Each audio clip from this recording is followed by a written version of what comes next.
And we're back with another edition of the Cosmic Crossfire. This is Gerald Glassford from Pop Culture Cosmos and Game Source. We want to thank you for sticking around and listening to the show. Well, he's back again. He is part of the RobMcCallum.com revolution. You got to check out all the great stuff today at RobMcCallumFilms.com. It's Rob McCallum. Start that revolution, man. It's coming on strong. It's Revolution Radio, maybe.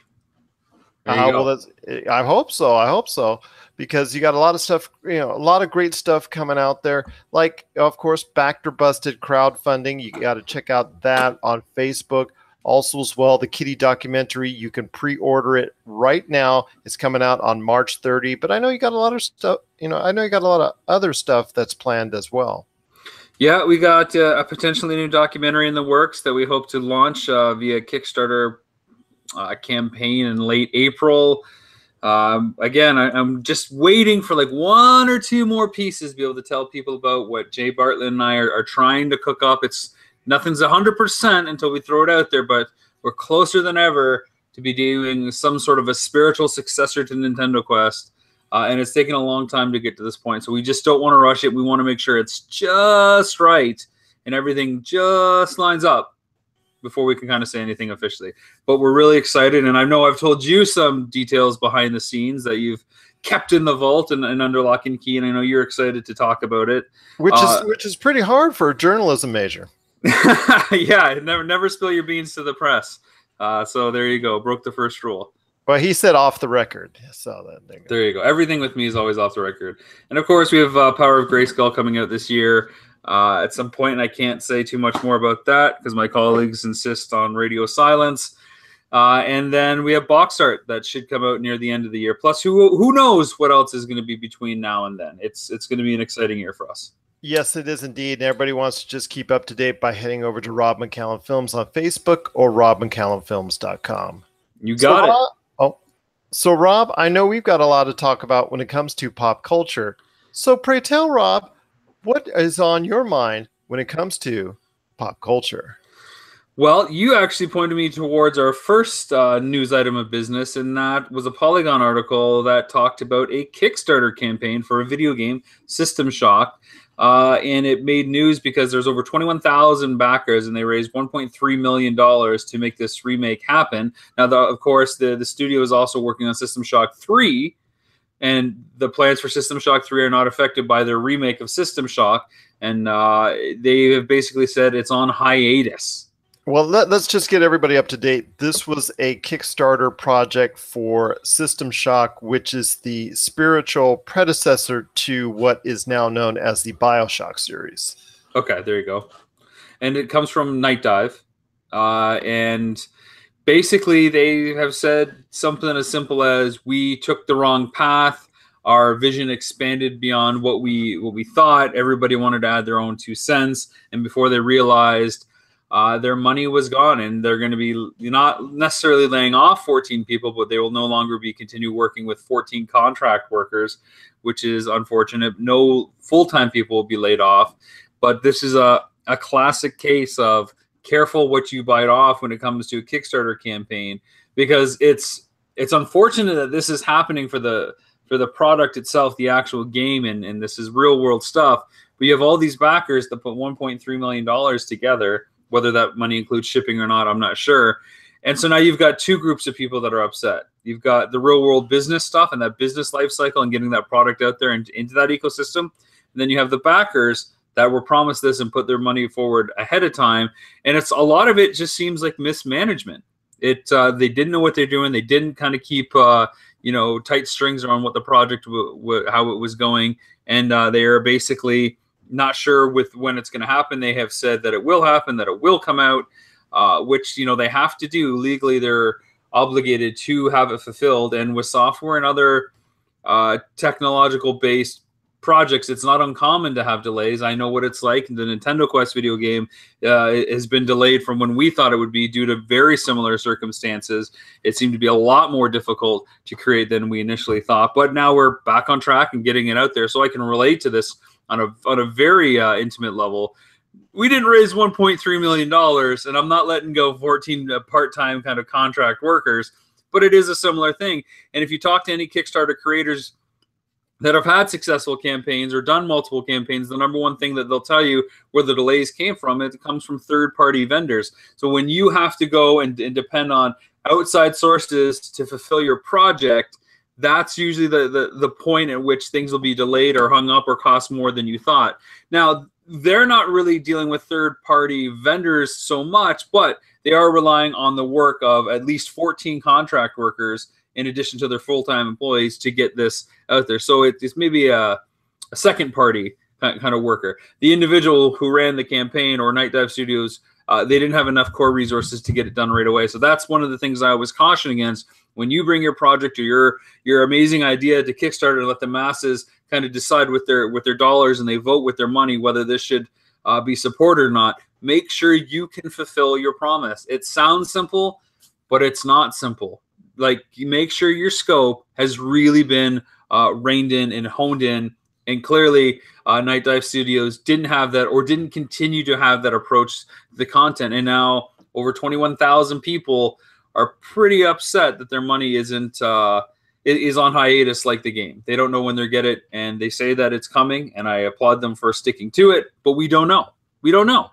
Exactly, and it goes to show you do have to be very informative of what's going on with the campaign as it comes to fruition.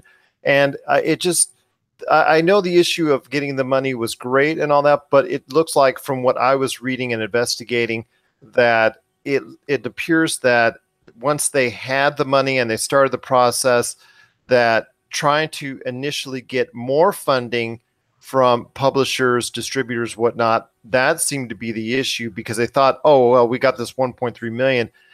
We got 21,000 backers. Of course, we're going to get developers and publishers just landing in our laps. And unfortunately, that doesn't appear to be the case.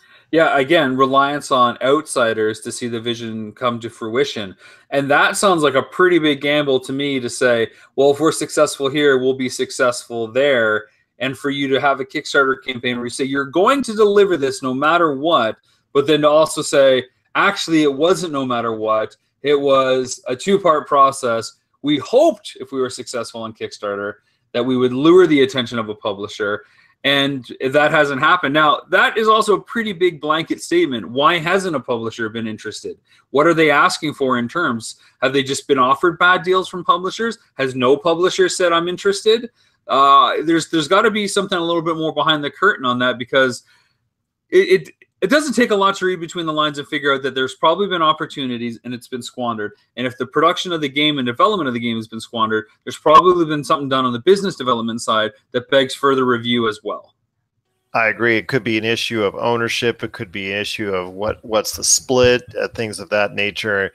And when it comes to issues like that, it looks like that's out of the hands of the Kickstarter backers, and they put their faith into these people that are running this campaign to do it effectively once they get that initial funding and interest. But unfortunately, it does not appear to be the case at this point in time. It's true. And I want to jump right from that Kickstarter project where it went problematic to another Kickstarter project that we featured on Backed or Busted. I won't tell you what our final decision was, but it's a campaign called Eye of the Beholder. And it is a documentary on the art of Dungeons and Dragons, according to their Kickstarter page. Eye of the Beholder, The Art of Dungeons and Dragons is an exciting new feature-length documentary that explores the history, influences, stories behind the artwork that helps create the world in which we all play. The movie profiles D&D artists, both past and present, former TSR insiders, game designers, authors, and fans. Eye of the Beholder, The Art of Dungeons and Dragons is a celebration of the art we all love so much. Now, is this a campaign or that you were able to check out, or did you see our episode yet? I know it's pretty new. Yes, I did. It was a very good episode. Obviously, when you are trying to go ahead and promote and help spread the word about your awesome Backed or Busted crowdfunding projects, you have to go ahead and check it out. It is something that is a little bit interesting to me, because I do have a distant past with Dungeons and Dragons as far as playing the game, interacting with it, and whatnot. So it does bring back some memories and very fond ones indeed. So the question I like to pose, like with all these topics on the Cosmic Crossfire, I like to take what's happening out there and try to pose a question and find out what the real discussion is there. Is there an inherent problem with art films?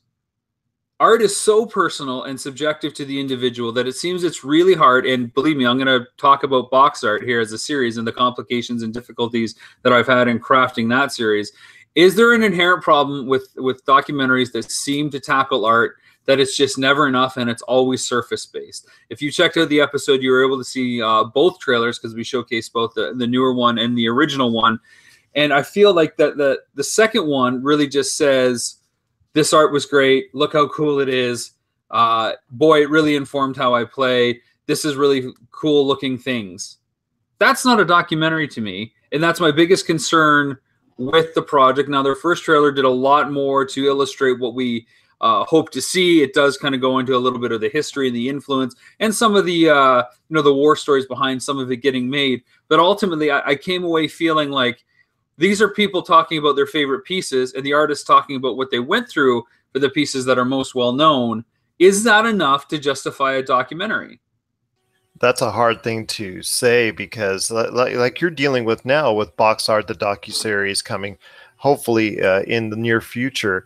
I understand that the art as a concept, as part of a film, whatnot, that's just hard to translate onto screen and be able to tell those stories behind the art and be able to make it interesting for the individual to watch on a 90-minute, 2-hour basis. So it really, because has to take a lot of investigative things that, and I know you are doing behind the scenes, and I know personally from what I've talked to both you, Douglas Hoyobu, Nicole Galgazian at Retro City Games, that it is very difficult that, you've got this image, this iconic image that you want presented, and you want to be able to tell the backstory, but it really is very difficult in trying to get that translated to something that's very interesting on the screen.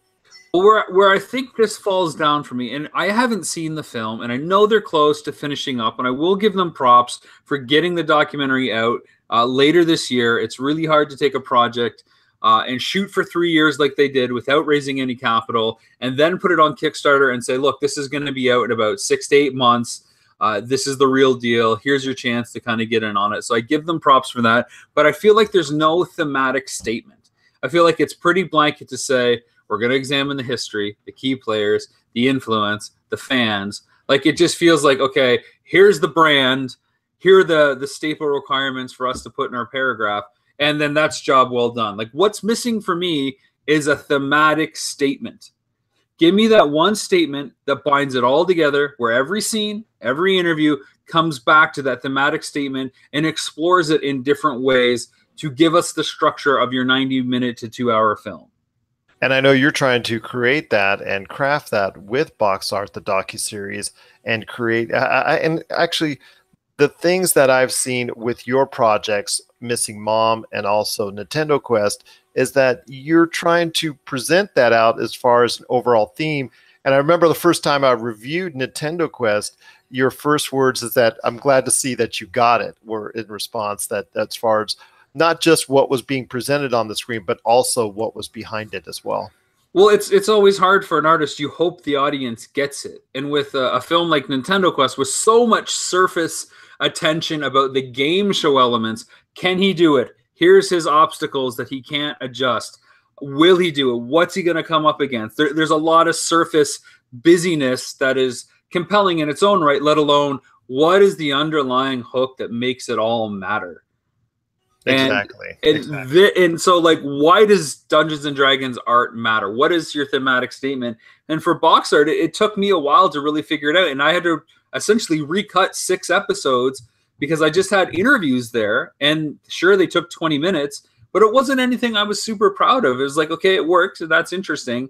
But it didn't flow together. It wasn't enough to say the thematic statement was these people were illustrators, and the common thing they had in common was video game art. So, I mean, it was probably within the last 6 weeks I came up with this statement, and I have it on a post-it above my computer. So when I cut, I always come back to it, and it's simply the infancy of the gaming industry allowed for the individual to thrive and create the most iconic art that's existed for the medium. So everything you will see in box art will talk about how it was early on for the video game industry and how it allowed and promoted the individual to be themselves. And then we find out who these people are, how it relates to the art, and then how that relates back to the industry, and how the individual gets whittled away the further that the industry evolves. Exactly. It's nice to see that you're keeping that attention focused for your own documentary, and also trying to see if you can find that in others as well.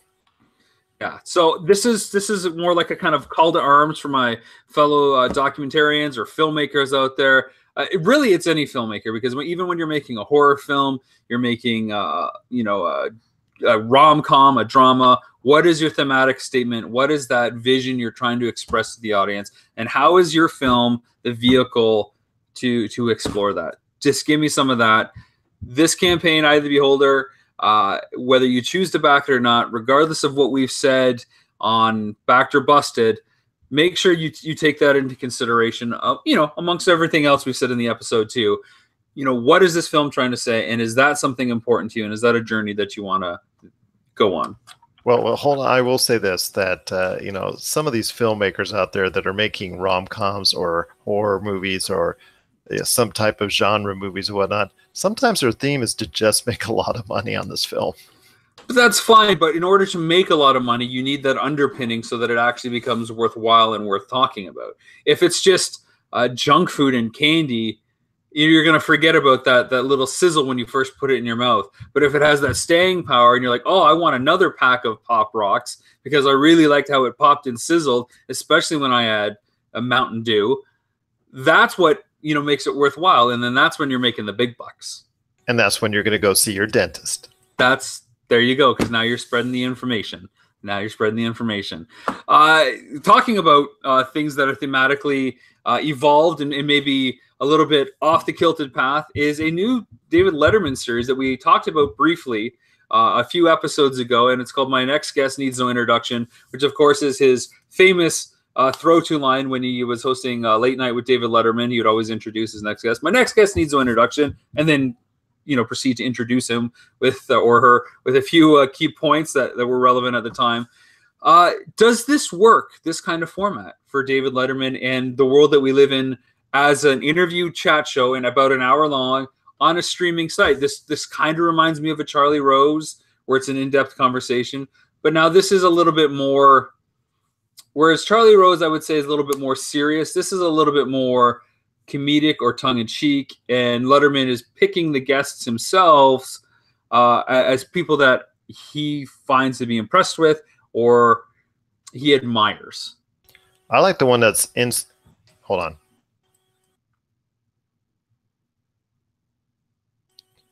I like the Inside the Actor's Studio. That's probably my favorite of those type of formatted shows. I know that David Letterman's show has gotten off to a little bit of a rocky start because I know from what I've seen on reviews and whatnot, they're mixed and they're all over the place. But when it all comes down to it, I'm kind of a numbers guy. What does the numbers articulate as far as are people watching it? I know a lot of people tuned into his first conversation with Obama. I don't know how many people have followed up with the George Clooney interview, and I don't know how many people are going to go for the other, 6 interviews? Is that correct? There's 6 in total. Yeah, so I don't know how long of sustaining series it's going to be. Obviously, a lot of people will just see it just because of who he's talking to. But yeah, I know as far as the format is concerned, and the results have been kind of mixed from what I've seen as far as reactions from TV critics, both for and against the product. As far as what I've seen so far, I have seen bits and pieces of the Obama and also the George Clooney interviews. Mostly, it seems to be like they're poking fun at David's kind of quote unquote retirement at this point in time. And obviously the beer jokes are flying and whatnot, but does it really get into the heart of the matter? Does it really have sustaining conversations that are meaningful, especially because the individuals that are there are newsworthy and are, usually quote worthy when it comes to what they have to say. But I haven't really heard that much as far as things coming out of it that are really just, resonating with out there in the public.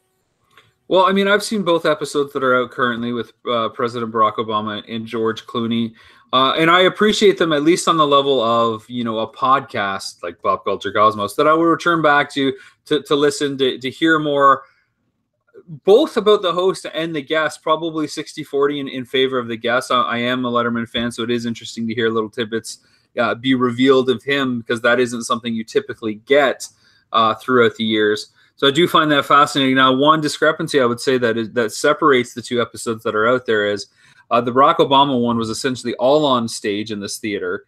That seems to be the backdrop for the new series. Whereas the Clooney one had a number of cutaways with Letterman going out with a film crew to Clooney's parents' house and seeing where he grew up in the town where he is. So there was basically a new element thrown in with the Clooney episode that wasn't part of the Barack Obama one. Now, maybe that's logistics. It's hard to get a former president of the United States to do this kind of run and gun tour of whatever. But let me ask you this: did you like that format when he did it more in the George Clooney realm, or did you like it a straightforward like he did with Obama? I kind of go either way. Like I liked it because it's a conversation between two people I find interesting and want to know more about, and what can I learn in the moment from these people. To see some of the stuff with Clooney was interesting, and see his house and meet his parents and learn about them and then see them, I thought was nice. But at the same time, I really like just the straight up conversation when it was direct. And I don't know that the handoffs, the back and forth between the stage conversation, the conversation on stage with Clooney, and then the cut to this kind of on the fly observational discussion with Letterman in his home and whatnot. I don't know that was as successful, but I think they both work in different ways. So it would be interesting to see if it continues in other episodes, if it's just a matter of access, or if it's just, okay, it was just the Clooney episode. We tried this. We didn't like it. We stopped. What's more interesting to me about this program, my next guest needs no introduction, is that it's being rolled out once a month. I think that it would be more successful and easier to wrap your head around if it was, once a week, or all at once in the traditional Netflix things. It's hard to get excited about, oh, here's the next Letterman episode, because the last one didn't sit with me, and I got to think about it. Do I want to make time for this again? But maybe it's easier because I don't got to set aside 6 hours to do it. I don't know. I'm like a lot like yourself, who listens to a lot of podcasts, and hopefully our listeners. I like to consume a lot of the same kind of content in bursts. If I'm listening to podcasts, it's going to be a podcast day. Then I'm going to, go play video games or go watch a movie or do editing. I like to do things in chunks. So I would like to see a more compressed schedule for this to be rolled out than what there is. And I think that's the biggest problem versus a format or the actual guests themselves. There you go. You need to start your own interview show again. Well, The Trenches is not done by any means. It's just been put on hold for Backed or Busted to come out. And, I'm doing a lot more Crossfire almost every week now with you, as you know, since we cranked up the old Monkey Shines in a Box in September again. So there's only so many hours in a week. I know I'm so annoying when I ask you this. There's only so many hours in a week, There's only so many hours. Speaking of new things that are coming out, though, esports organization Immortals has added a content chief, JMR Luna. Have you heard about this yet, Gerald? That I have not. Okay, I try to keep on the esports scene pretty good. I know the Rainbow Six, as far as the tournament that went on there this past weekend was really something to watch, and I really enjoyed that. Counter-Strike Geo obviously has become very good as far as being able to present itself to a wide audience, and obviously Overwatch League has really, just talk to your friend Jay, he is really just, along with a lot of other people, very interested as far as the team concept with Overwatch League. So JMR Luna is a filmmaker that they've brought in as a long-form content chief for the Immortals esports organization. And he basically wants to take an NFL films inspiration approach to esports and the long-form content. He wants to bring the popularity and the diehards of esports and Hollywood together. Now, the question I've got for this, is this logical, and will it become mainstream, or is it an outlier? I mean, how long did it take for sports stocks to become a hit? It wasn't, in my mind, until the late 90s or 2000s with stuff like 30 for 30 or some of the one-off produced series that it really hit mainstream and people really wanted to watch more and more. Well, esports as a whole, this is something I've talked with Christian Daniel Zamudio, our esports expert, on many occasions, is the relevancy in our society of esports. Is it going to grow beyond its niche status into something more worldwide, something more generally accepted by the population? I don't think it's reached that status quite yet. I know and I've said earlier, and I've said previously, that I'm very pleased to see it now on ESPN, the TNT networks, TBS, and so many other prominent networks here in North America. And we know, you and I both know exactly how popular it is in Europe, overseas, Asia. It's huge, but it still needs a tipping point and needs either a superstar or something iconic that people of the general public can latch onto in order for them to go ahead and accept esports and embrace it as a whole. Whether or not this is going to be able to do it, I'm not sure. But until esports has that iconic superstar that people can get behind, that's charismatic, and that's also someone that people can follow with regularity, then I think esports is still going to be on that fringe status, looking for that way to bust out. Yeah, it's a tough one because there has been some long form content produced already, but it's mainly about the infancy of esports. And I bet you didn't know this happened. Full arenas fill up with lots of eager fans to watch people at keyboards all day long, click, click, click, click, click away, and then they get $1 million. Like, that's the story that keeps getting shared and shared. So I'm with you in that either a star or a really big story that's universal has to come out and really hit people. I'm going to say something super controversial. I'm sure you've seen it because we're in some of the same Facebook circles. Esports needs a Billy Mitchell-like story or character that can tap into the universality of the human condition to get people to understand.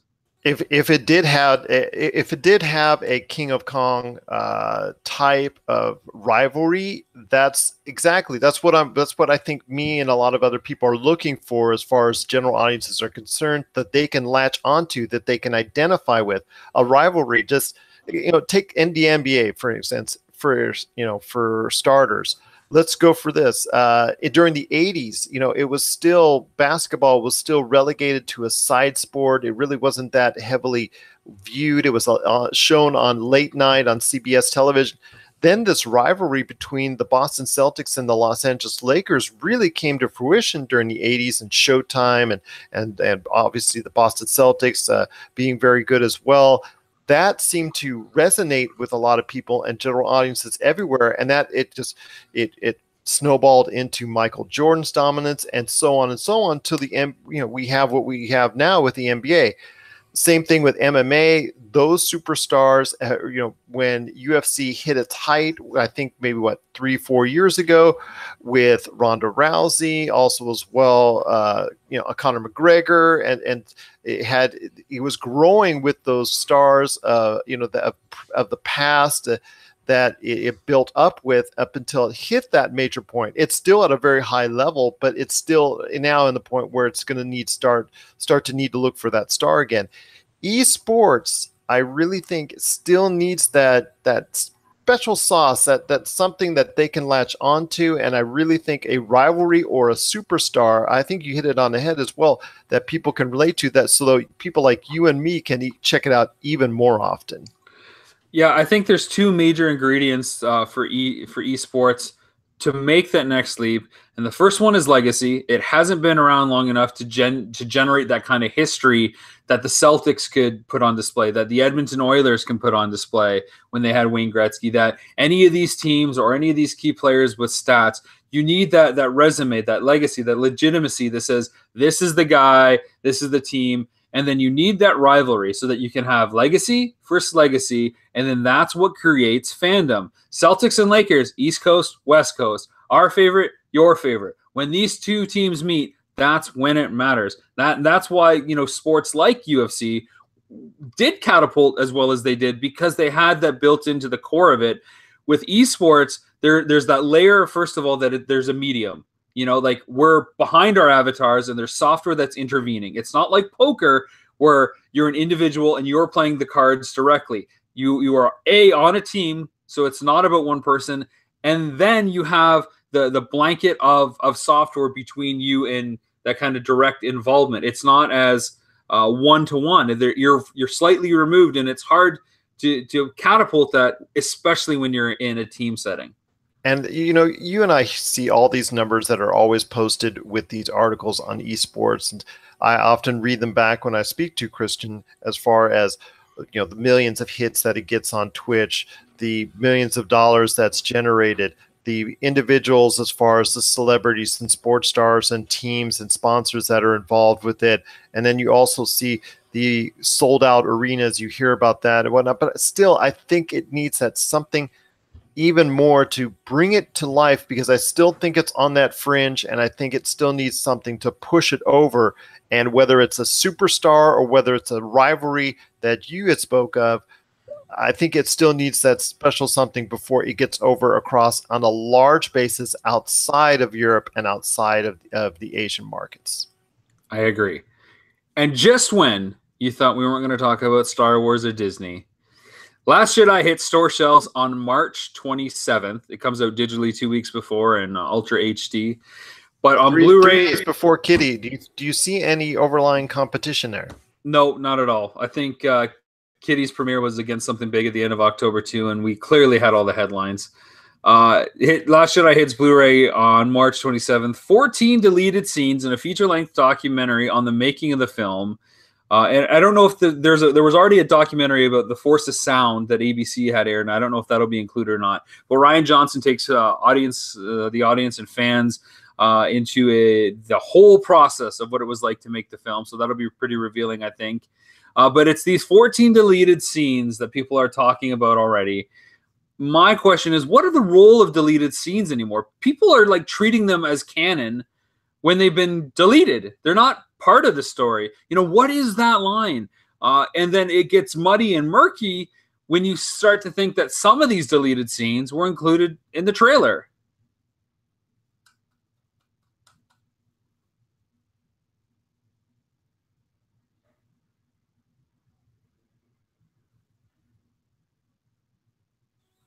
My apologies, background noise. As far as, well, I will say this, that when it comes to deleted scenes, like you said, they should be treated as such. It was left on the cutting floor for a reason, the cutting room floor for a reason, and it should not be a part of what people consider to be canon or part of the actual timeline or anything of that nature. They're just added scenes that are put into the DVD for filler, for, you know, because now we're rating boxes, we're rating as far as what we think of value as far as for Blu-ray discs, DVD discs, and whatnot. Does it have enough, you know, interviews? Does it have enough of the 2-hour backstory, or does it have enough behind-the-scenes footage, or, you know, does it have all that? Because people want more and more value out of it for their $20, $25 that they pay for these DVDs, these 4K Blu-rays, and whatnot. So it to me, it just, people just need to treat them continuously like they are. They are scenes that were left on the cutting room floor, and no matter what you think about them, whether or not they should have been left in or out of the movie, you should just respect the filmmaker's judgment for leaving it off the floor, and just, hey, say, hey, it would have been nice to have it in the movie, but at least I'm happy that I got to see something that could have been there, that I would have liked to have been there, but ultimately was not left into the picture.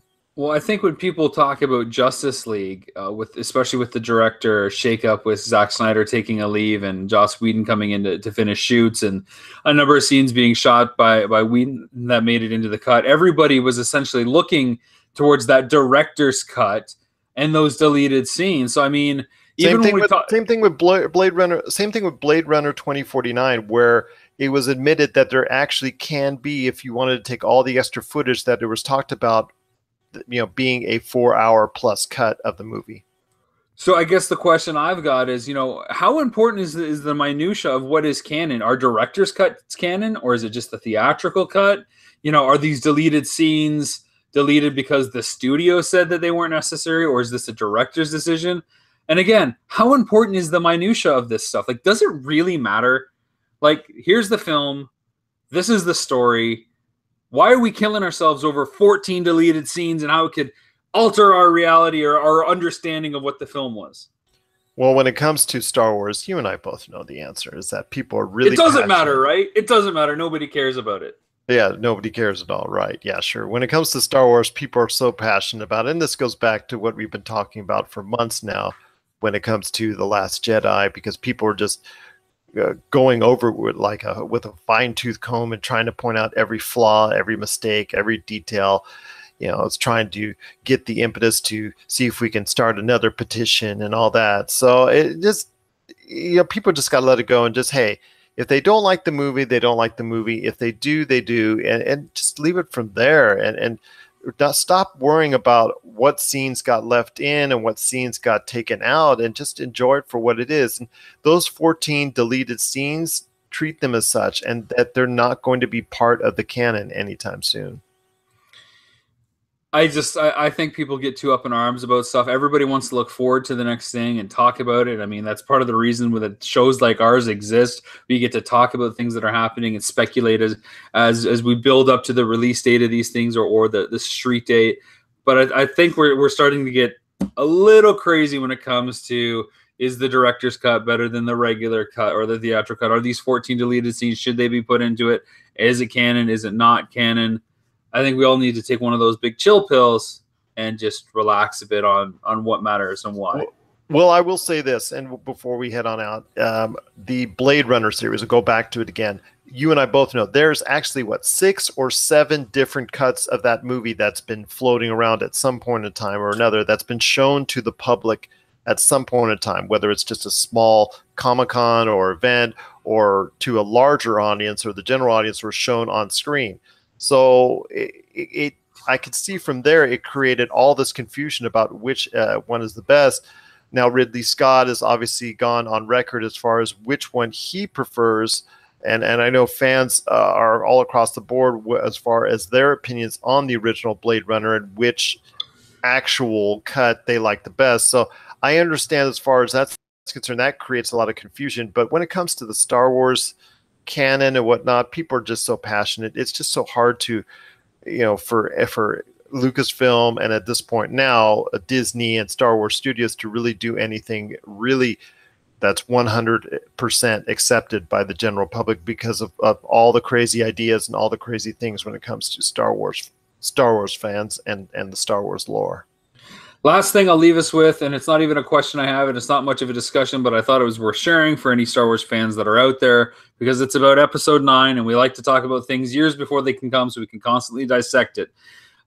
This is an interview from J.J. Abrams, who says he won't let fan outcry disturb his vision for Episode 9, particularly about female characters. He says on Slash Film, Star Wars is a big galaxy, and you can sort of find almost anything you want in Star Wars. If you are someone who feels threatened by women and need to lash out against them, you can probably find an enemy in Star Wars. You could probably look at that first movie that George did and say that Leia was too outspoken or that she was too tough. Anybody who wants to find a problem with anything can find the problem. The internet seems to be made for that.